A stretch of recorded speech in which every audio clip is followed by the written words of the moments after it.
If you're a regular subscriber to this channel, then you've probably noticed quite a few woodworking related videos, especially live edge woodworking. In most all of those videos, I share the fact that I harvest and process my own wood for all those projects with a chainsaw mill.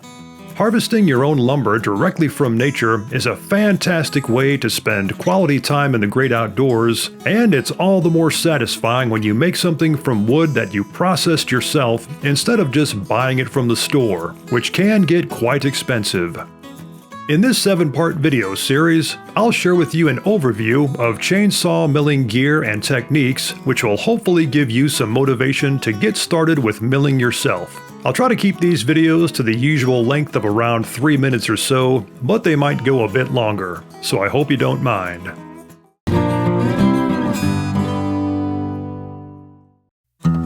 If you're still on the fence about getting started with chainsaw milling, then a good place to start might be with a small chainsaw mill, such as the Granberg Small Log Alaskan Chainsaw Mill, model G777. Granberg products are proudly made in America, and I can highly recommend them. So in this first video in the series, I'll share with you an overview of this product and the basics of chainsaw milling. But before I get too deep into all of this, let me first start by saying that I'm by no means a professional log milling expert. I still have lots to learn, and I still make plenty of mistakes, which I'll also be sharing along the way.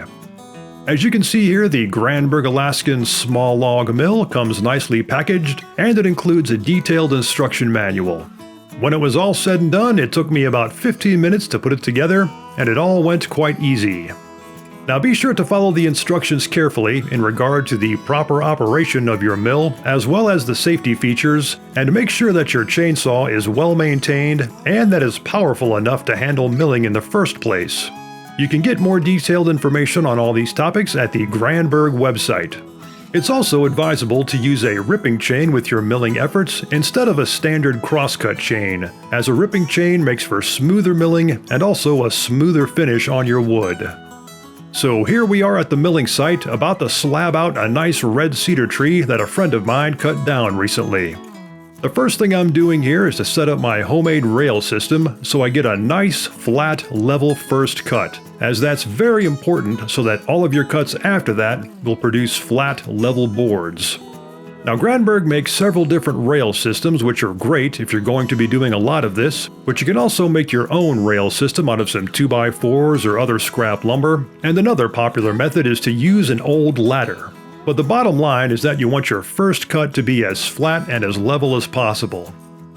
So what I'm first doing here is measuring an equal distance from the center of the growth ring to the top of the tree trunk's edge. And since there's going to be a slight difference due to the natural taper of the tree trunk, I'm marking an equal distance on both sides on which to set my bracket, and on top of that, I'll be setting my rails. So once you get your rails set up, you're ready to make your first initial cut. Of course, safety is always a top priority when working with a chainsaw. I've got my earplugs in and my safety goggles on, and I would also recommend using a full face shield, which I didn't have that day. And if you're going to be doing this all day long, it's also good to use a respirator, as you'll be sucking in a lot of fumes and a lot of sawdust.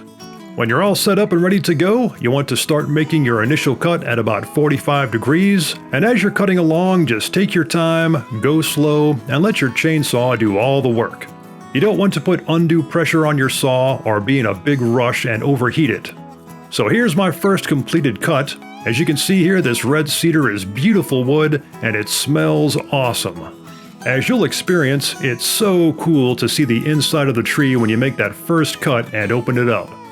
So after you get that first cut made, you can set your rails aside, get a drink of water, take a little break, let your chainsaw cool down, and then you can set your mill to however thick you want your boards to be and start slabbing away. So that's a quick demonstration of the Granberg Alaskan Small Log Mill, model G777, and the basics of how to use a chainsaw mill.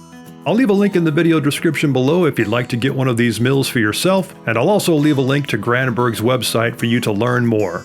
Be sure and check back soon for the next video in this series, and I'll see you then. If you'd like to see more videos like this one, be sure to subscribe to this channel and check out the 3 Minutes Outdoors website at 3minutesoutdoors.com.